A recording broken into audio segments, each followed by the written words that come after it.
مولاي صل وسلم دائما أبدا على حبيبك خير الخلق كلهم مولاي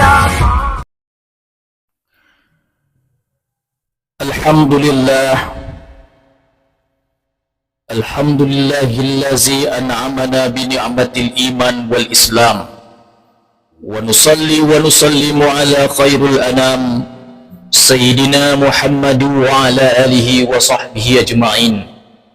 أشهد أن لا إله إلا الله وحده لا شريك له وأشهد أن محمدا عبده ورسوله. اللهم صل وسلم على سيدنا محمد وعلى آله وصحبه أجمعين. يا أيها الذين آمنوا اتقوا الله حق تقاته ولا تموتن إلا وأنتم مسلمون. أما بعد فيا عباد الله أوصيكم ونفسي بتقوى الله فقد فاز المتقون. Kaum muslimin jamaah Jumat rahimakumullah. Kita melihat umat manusia beramal. Terus mereka beramal. Bekerja dengan harapan amalan mereka, pekerjaan mereka, lelah dan payah mereka akan mendapatkan hasil kelak pada hari kebangkitan. Tapi ternyata ada manusia-manusia yang lelah dalam kehidupan ini. Semua hidupnya dipenuhi dengan pekerjaan, dengan amalan, dengan usaha, dan dia berharap. Siapa yang tidak berharap mendapatkan balasan? Dan dia berharap mendapatkan balasan. Tapi ternyata ada manusia yang amalannya sia-sia. Mungkin kita, mungkin yang ada di sebelah kita di hari ini, mungkin orang tua kita, mungkin keluarga kita yang lain.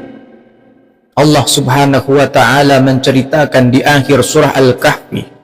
Kita tahu bahwa fadilah surah Al-Kahfi, sebagaimana Rasulullah sallallahu alaihi wasallam bersabda, "Man khafiza asara ayatin min awli suratil kahfi, usima minad dajjal." Barang siapa yang hafal 10 ayat dari awal surah Al-Kahfi, maka dia akan dijaga daripada Dajjal. Dan kita tahu kehadiran Dajjal semakin dekat. Pendusta-pendusta sudah mulai muncul di muka bumi ini. Sebagai pendahuluan akan keluarnya Ad-Dajjal, kita ingin selamat, maka hafalkan, pahami. Khatib akan bacakan kepada hadirin semua dan sedikit tafsir dan uraian daripada akhir surah Al-Kahfi. Semoga kita semakin faham dengan kenapa Al-Quran diturunkan kepada kita. Allah Azza wa Jalla berfirman di ayat 103 surah Al-Kahfi, Qul hal nunabbi'ukum bil akhsarina a'mala.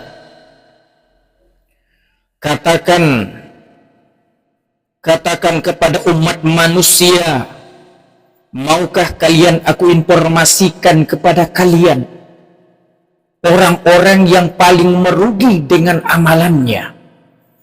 Bukan dia tidak beramal, bukan dia tidak bekerja, dia beramal, dia berkeringat, dia mungkin tidak tidur malam, mungkin dia berpisah dengan keluarganya, merantau, atau seperti apa saja yang dia kerjakan demi untuk beramal dalam kehidupan dunia mencari rezeki, atau dalam kehidupan akhirat untuk menuntut ilmu. Siapakah mereka, wahai jamaah?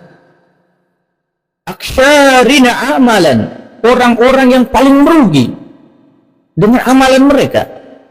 Kalau orang sudah tidak sholat, jelas ruginya. Orang tidak puasa, jelas mereka adalah orang-orang yang rugi. Tapi ini ada orang-orang yang dia beramal. Apa kata Allah subhanahu wa ta'ala?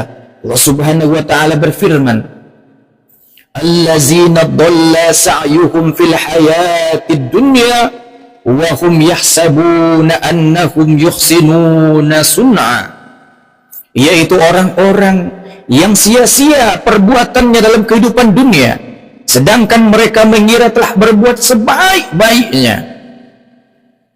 Mereka adalah orang-orang yang sia-sia amalannya, tidak bermanfaat pekerjaannya. Tapi yang jadi masalah, wahum yahsabun, mereka mengira bahwa apa yang mereka kerjakan adalah kebaikan. Mereka menyangka bahwa usaha mereka akan mendapatkan balasan yang indah di sisi Allah Subhanahu wa ta'ala. Itulah perkiraan mereka dengan amalan mereka. Siapa mereka ini?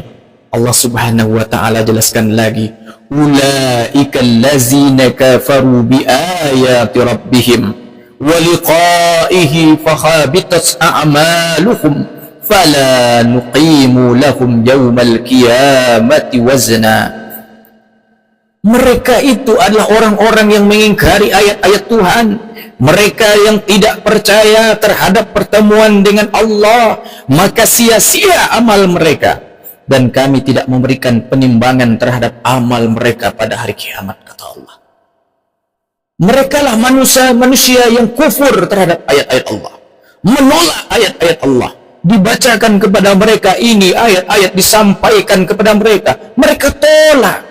Dan mereka pun tidak percaya bahwa akan ada hari kebangkitan. Mereka tidak percaya kalau kita akan berjumpa dengan Allah Subhanahu wa ta'ala. Maka manusia-manusia seperti ini, mungkin mereka banyak sedekahnya, mereka banyak amal kebajikannya, mungkin mereka mendapatkan penghargaan, mendapatkan piagam, disanjung atas kebaikan-kebaikan mereka yang berjiwa sosial. Mereka banyak membantu dan menolong umat manusia. Mereka mengira telah beramal kebaikan, tapi kata Allah Subhanahu wa ta'ala, kelak pada hari kiamat amalan manusia akan ditimbang. Tapi itu orang-orang yang punya amal soleh, tapi mereka kufur kepada ayat-ayat Allah. Orang-orang yang punya amal kebajikan, kemanusiaan, apa saja dia bantu dengan hartanya, dengan jabatannya, dengan kedudukannya, tanpa iman dan beriman kepada hari akhir, maka tidak akan ada nilainya, tidak bakalan ditimbang amalan mereka. Allah Subhanahu wa ta'ala berfirman, wa qadimna ila ma amilu min amalin faja'alnahu khaba'an mansura.